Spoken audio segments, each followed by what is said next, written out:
Hey guys, this is Dan with Gears and Gadgets. Thanks for tuning in. So today I'm coming to you guys with a follow-up, which I was not anticipating, but the comments seem to be rather controversial about the 2021 Harley-Davidson global unveiling event of their bikes from this past week.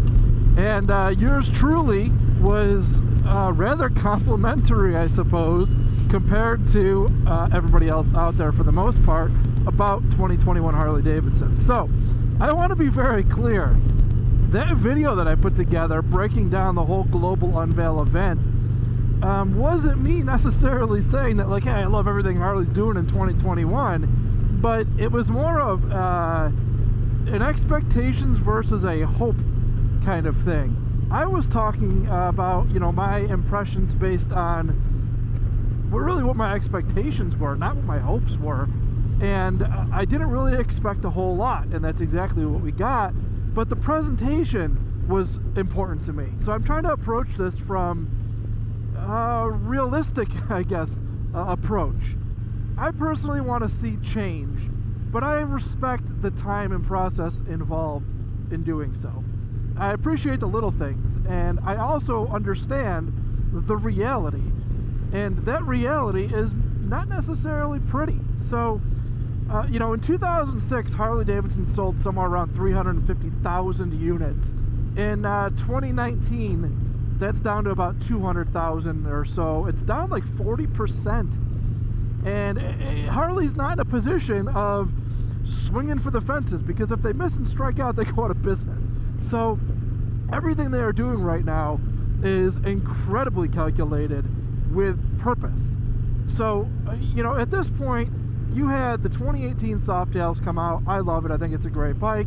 2019, you had the Livewire come out, and kind of just a little bit of nothing really happened through 2019. But again, they had just released the Softail line, is what it was. They also had the potential of the Pan America coming out. But enter 2020, and Harley-Davidson faced an insane amount of obstacles that most companies probably wouldn't even survive through. They had a CEO change, and then they entered a pandemic and basically battened down the hatches and didn't do anything. So if you're entering 2021 going like, I can't wait to see what Harley-Davidson has done, they hunkered down in the basement for a year and tried to get through it. I expect sales numbers from 2019 to be bad, real bad, and everybody should expect that. It shouldn't be a surprise. So to kind of watch that unveil and leave it going, oh, just some new paint colors and a couple changes of some chrome bits here and there, whoop-de-doo, big deal, Harley. They're still alive. I mean, guys, again, this is the whole, your loved one just got out of rehab, give them a little bit of, give them a little bit of slack. So I am very critical on Harley-Davidson, have been, always will be, but I also am not unrealistic in that critique. So some things that I saw people talk about as far as criticisms go of this global launch, number one was that it was just a pre-recorded kind of sales pitch sort of video, kind of a commercial. But again, just all things being equal, CES, which is an enormous tech show, was all digital this year. Every single automotive manufacturer that released any vehicle in 2020 for the 2021 model year, all pre-recorded stuff because of the pandemic. The same thing with the Apple, Samsung, all these tech companies, everybody pre-recorded this year. Why would Harley do anything otherwise? So that's pretty much industry standard right now. Whether they continue doing that or not, I don't know, but I'm not going to judge them with their first launch event like this. It just seems to be kind of a rather unfair expectation. Also, keep in mind, again, with Harley-Davidson going through all of these growing pains, they are in a position where they cut 3 Sportsters and 5 Softails out of their lineup. That is their changes for this year. Now you go ahead and put together a presentation about how awesome things are and all of your new products. There's not a whole lot to be said. So the fact that they even did it, to me, says a lot. In my opinion, though, the good is that they demonstrated, hey, look, we are a company of riders. I've seen people in the comments down below critique Jochen Zeitz as somebody who doesn't know motorcycles, came from Puma, doesn't ride, and just a suit and all that stuff. He made it pretty obvious and clear that he's a rider. again, look at the little things, the important messaging that people I see in the comments are demanding that Harley communicate. They communicated it. Another thing, the Sport Glide, which they didn't even include in that presentation, I don't know why, but the Sport Glide, they came out and color matched the bags for 2021. I personally have been saying that for a year plus, that it's a change that should have been made. So I feel like Harley did listen to me in that sense, and probably a lot of other people, and they offered a more premium version of the Sport Glide. Another comment that I see frequently is the Specials. People were upset that Specials didn't offer a chromed out version of the Specials. Well, guess what? Now this year with the Specials, you have the ability to get them chromed out. So all the boomers out there that wanted the chrome look, I say boomers, but you know, there's a lot of people out there that do appreciate the chrome look. And then they mentioned the Enthusiast line, which is something that's going to be coming out in the near future. I don't know anything about it, but it is coming. And they also mentioned the Pan America Tees, which is another thing that is in the works. So something there as well. Now, another thing that I've been critical on, and you guys have heard me say it time and time again, is that Harley-Davidson should include YouTubers in their content. Well, apparently they did. I had no idea. The Two Lane Life guys were on there. That's awesome. But I didn't know that, and I was kind of chuckling about it. Thank you to my subscribers who tossed the comment down below saying, hey man, just so you know, they did mention the or include YouTubers. I appreciate that. I had no idea because they didn't say it. They just put in the beginning of the video a mention of the people's names, but I don't know who everybody in the world is. I don't know what they all do. And I've said this before about Harley produced content, is the more produced the content, the less organic it appears, and the less somebody like me who's watching it who doesn't know who those people are is just going to assume that those are actors or somebody who's in the Harley-Davidson world already. So it would have been nice if they would have just underneath their names kind of accredited to what these people were and you know what they were all about, because if you think that everybody's going to start researching all these names of people who were in this content, they won't. I don't have time for it. Most people don't, but again, thank you to the subscribers. So when it comes down to it, the real critique that I think people are having around this entire event was that there just wasn't any there. And I do get that, but again, what were you expecting?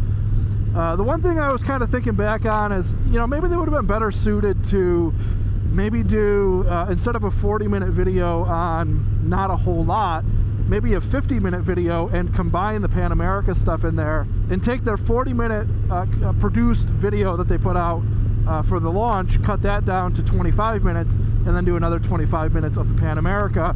And that way, you know, you're kind of redirecting attention to the thing you are releasing as opposed to the things that you aren't releasing.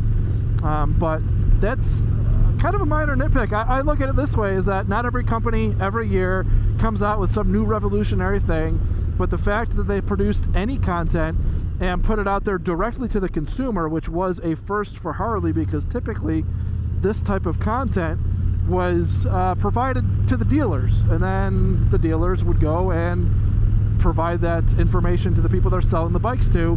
Harley opened up their doors, and you know, I'm not going to go and take a dump in their living room that they literally just let me in, and then hope they let me in again in the future. So a lot of people have been begging for transparency with Harley-Davidson. I am one of those people. They offered it. I'm not going to critique the content that they provided me for their first go-around on the heels of a year where they had a CEO change, followed by an immediate pandemic, followed by sales that are probably potentially the worst ever since, like, I don't know, the early 80s, I would say. So, you know, change doesn't happen overnight. It's important to keep in context the year we left. Pandemic, CEO change, civil unrest. Just, man, 2020 was a nightmare.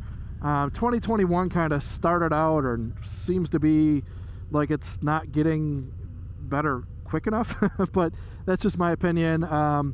You know, I think that Harley-Davidson absolutely needs to engage in the competition more. I think that their touring line is long in the tooth in terms of, you know, it's classic design, and I know there's a ton of people out there that appreciate it, but their sales numbers You know, people vote with their dollar, and unfortunately that dollar right now is pretty much telling you that, well, you might aesthetically like that classic design, people aren't as enticed to go and put their money on that design. So I think Harley needs to engage with competition when it comes to a new touring frame, aluminum frame, monoshock, the liquid cooled. I mean, they have the Revolution Max, so not very difficult to see that motor making its way into a touring bike. And just kind of, I honestly think that Harley's in a position to obliterate the competition with resources and name recognition if they would just do it. But right now they're just kind of proudly the dinosaur that, you know, really kind of puts too much value on the name, I think. That's just kind of my opinion. So I am not just a Harley fanboy here to excuse away Harley-Davidson in their current, past, or even future form. I am very much willing, able, and ready to critique where I see things to critique. And I think that a lot of people critiqued that presentation really kind of from a position of wanting something, just out of again, it was a brutal year. We got nothing out of really any motorcycle brand for 2020. And I think people are just hungry. I had to kind of put out a video here on where I was coming from, why I was really happy with the breakdown of that presentation. At this point, I just didn't have a whole lot of expectation for Harley 2021. I'm just happy to see them kind of come out and start having some forward-facing content and some product changes, albeit really just lessening models and changing some paint schemes and chrome and stuff like that. But there was some stuff there. People just wanted more, and I get it, but I'm not here to just to crap all over Harley-Davidson right now. I'm excited to see what the Pan America has to offer. I'm excited to see the future of the Revolution Max powertrain and see how that holds up. I am very excited to ride a Pan America. I would love to get a long-term tester of a Pan America out here in Arizona, but I don't anticipate that happening. I think it would be rad to be able to test one out and kind of go do some riding out in the desert, in some adventure type riding that I've never done before, because I think that Harley is going to have to really find a way to connect with an audience of adventure riding Harley-Davidson fans that don't exist right now. So it's going to be an interesting growth for that bike and that line.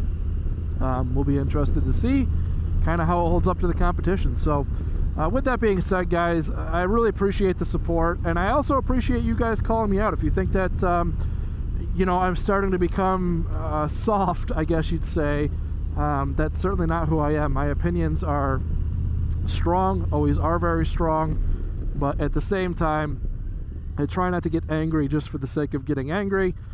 There's no sense in that. I think I'm also just at this point tired. 2020 made me tired, and I'm looking forward to the future. I'm looking forward to coming out of all this nonsense and you know, greener pastures ahead, I guess you'd say. So that is it. With that being said, thank you very much for tuning in. I really appreciate your guys' support. If this is your first time tuning in, please hit that subscribe button down below. Remember, likes go a long way to help support the channel. See you guys next time.